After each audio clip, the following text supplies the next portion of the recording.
Hi, it's KCCK's Culture Crawl. I'm Dennis Green, and my guests today are Jerry Owen and Tad Ennen. Tad's the on the staff at Cedar Rapids Opera. Tad, welcome. Nice to see you. Good to see you. Thanks for having us. And Jerry Owen is somebody who doesn't need too much introduction to our audience. Certainly the Dean of Iowa Composers. Oh, Dennis, who you're flattering me. But I appreciate it. And of course, as you know, some of us know, as we get on, sometimes you get recognized just for achieving certain ports on the calendar. And as it happens. And that is not the case here. We are not recognizing Jerry just because he's achieved an age milestone, but it's a good excuse, right, Tad? Exactly. To highlight this music. 100%. This 2024, Jerry, your 80th birthday year. Right. And there will be a special concert coming on October 27th. The Jerry, imaginatively titled the Jerry Owen Birthday Concert. Absolutely, and I'm certainly looking forward to it. We've had fantastic support from the Cedar Rapids Opera and Tad, of course, and also from Daniel Kleinknecht, who's the music director there. And we have wonderful singers on this program, all sort of Met-level singers, if I can. Right. Among them, the gentleman sitting next to me. Yes, who in addition to working at a computer at the opera, also will sing a little every now and again. Either I'm sitting at my desk or sitting at a piano. There's one or the other. Tad, how did the idea for this come about? Well, Jerry approached me after we saw a little night music at TCR just over a year ago in the summer at Brucemore, and had this idea, and I thought there was no better way to showcase the talent and the legacy of Jerry Owen and all of his music. And I had talked to Olivia Vogt, who's coming in, a mezzo-soprano from New York City, who's coming in to sing on this concert, who was staying with the Owens at their house, as they've been home hosts for us for the opera for many, many years. And she was kind of telling me about the late evenings of hearing Jerry play out some of his music on the piano and just how fascinated she was with all of his work. And so all of these things kind of came together at the same moment, and it just made perfect sense to highlight the beautiful and wonderful things we create here in Cedar Rapids with Iowa singers, Iowa composers, Iowa musicians all around that can showcase what we do and how we do it and how well we're able to produce. So all of it came together in such a perfect kind of, organic formation of, talent, time, and music. Well, a common phrase you hear on the Culture Crawl is "we punch above our weight." 100% around here, and that is certainly the case here. Jerry, you've been composing new music, and I've been hearing it, as long as I can remember, living here in eastern Iowa.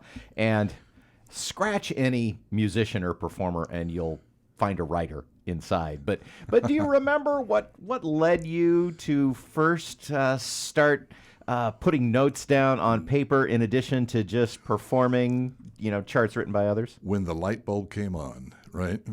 I think I was 8 or 9 at that point. Okay. In the days, we're talking now about the 1950s, okay?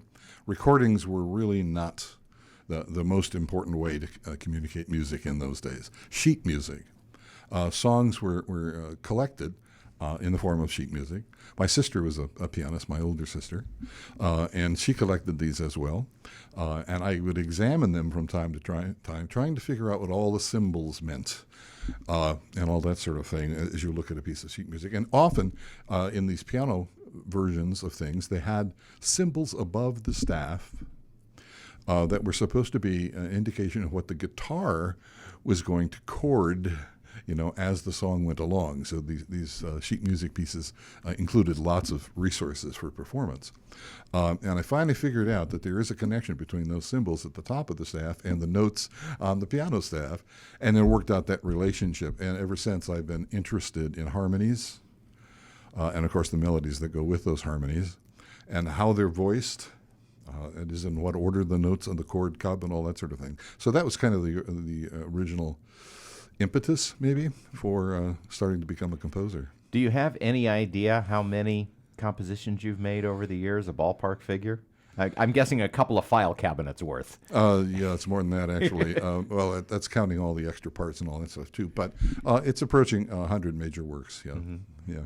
And so, obviously, not all 100 on the program. How did you choose what was going to go into this? Each one of the birthday celebrations that I've had over the years, sort of focused on a kind of ensemble or a method of performance, a kind of group that would perform. In this case, I wanted to showcase the song cycles that I had written over the years. Song cycle is, of course, a series of songs, usually based on the texts or poems of a single author. That's usually the tie between those pieces. And in this case, that holds true. For example, the first set are poems by William Blake, the English poet, of course, from the 18th century, actually. Yeah. The second set is a group of haiku poems put together in smaller groups. Because a haiku itself is too short to write a song to. It's gone in a flash, right? So there are a series of haiku sequences in that by Japanese masters of the classical haiku period, which is 300 years ago, basically. It's in English, however. It's translated from the Japanese to English. The third set on the program is a group of Czech folk songs in arrangement. This is a set that I originally wrote for Red Cedar Chamber Music. And now, in this case, we brought those arrangements back and put the voice in. These will also be sung in English. After intermission, then, there's a set of songs on poems by Anne Struthers. Anne was who is now deceased, was a member of the faculty at Co. In the English department. She was responsible for an awful lot of culture that went on the Co campus. A wonderful woman and an amazing poet. These particular songs come from poems that feature women of the pioneer age, when the Midwest were being settled. The role of women, not a specific woman, but the role of women, and how they helped basically settle our country in the early days. Wonderful poems. And the last set on the program is a set that I wrote the lyrics to myself, called the Childhood Songs. This is a set of songs that was based on poems that I used to read to my daughter, written by Shel Silverstein. I don't know if you know. Anyway, there's sure. Yeah. Oh yeah, the Giving Tree, Sidewalk right, at the Sidewalk end of the world, Light in the Attic, and those things. Okay, they are not poems from those pieces, but they are modeled after the kinds of mood, the kinds of expression that you found in those poems. Often humorous, sometimes a little dark. Like most nursery rhymes, there's a sort of a dark side to those too. But they're very interesting poems, and there are 13 actually of those in that set. Some of them are long, some of them are short. And this one combines instruments with the voice and the piano, a flute, and a cello as well to go along with that set. That pretty much outlines that program. And these, the different selections, from what points in your writing career does it go across a large swath of it, or more recent or early stuff? Oh, it does indeed go across most of my career, actually. The haiku set, for example, was actually written for my wife for her master's recital in 1968. So that's probably the most mature among the sets, shall we say.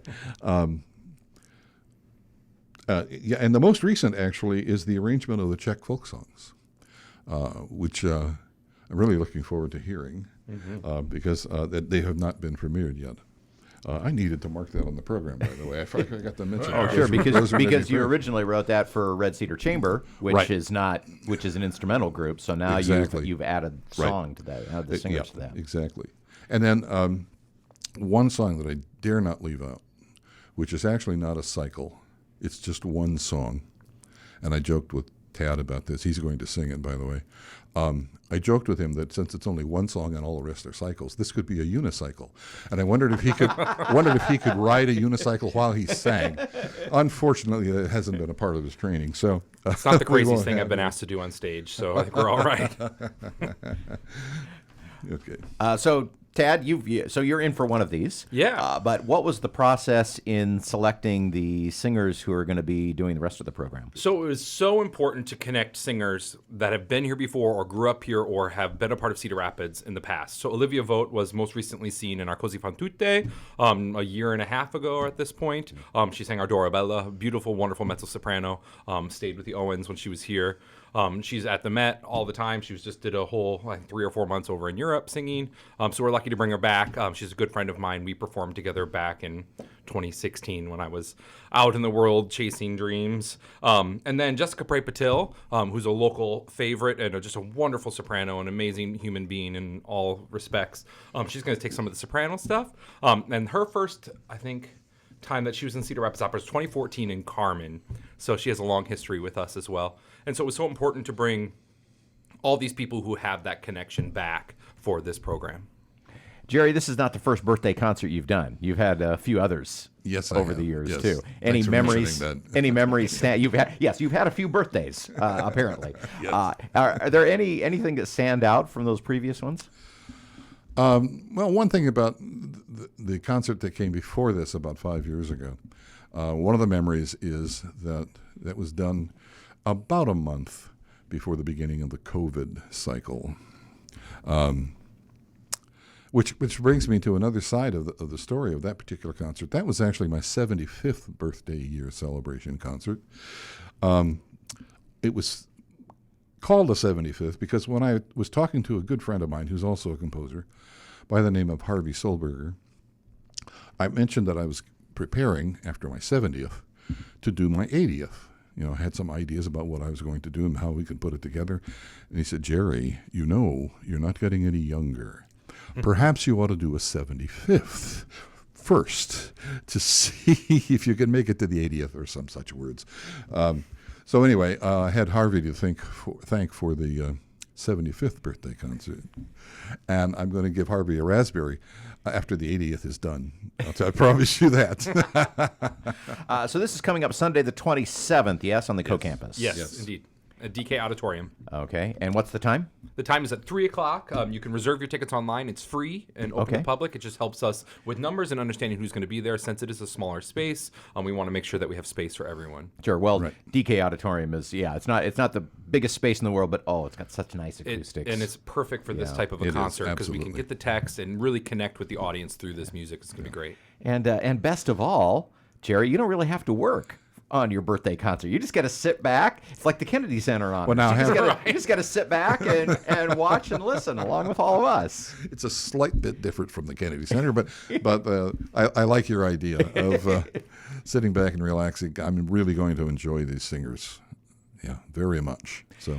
It's Jerry Owen's birthday concert coming up Sunday, October 27th, 3 p.m., DK Auditorium on the co-campus. I assume this is on the opera website if people want more information or want to go ahead and reserve their free tickets. 100%. cropera.org, or you can go through the college website. It's all out there for you, or Facebook. You can find us.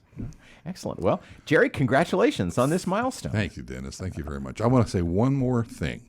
I owe a huge debt of gratitude to Cedar Rapids Opera, to this man sitting here, Tad Ennen, for all the work and promotion. They actually decided once the idea kind of got born, they actually decided to include it in their season, in their brochure, and all their contacts for the season. So, great debt of gratitude there. You will get your prize, sir. No, we're grateful to do it and just happy to bring great Iowa music to Iowa. So we're thrilled to do it. Excellent. Well, again, October 27th, DK Auditorium on the co-campus, cropera.org if you'd like more information. Well, Jerry, enjoy, have fun, savor every minute of this. You bet. And we'll see you there. Thanks, gentlemen. Awesome. Thank you. You can hear the Culture Crawl live on the radio most weekdays at 10:30, on demand at kcck.org/culture, or subscribe using your favorite podcast player. Watch our videos on the KCCK Facebook and YouTube channels. Our producer is Lydia Kilgore.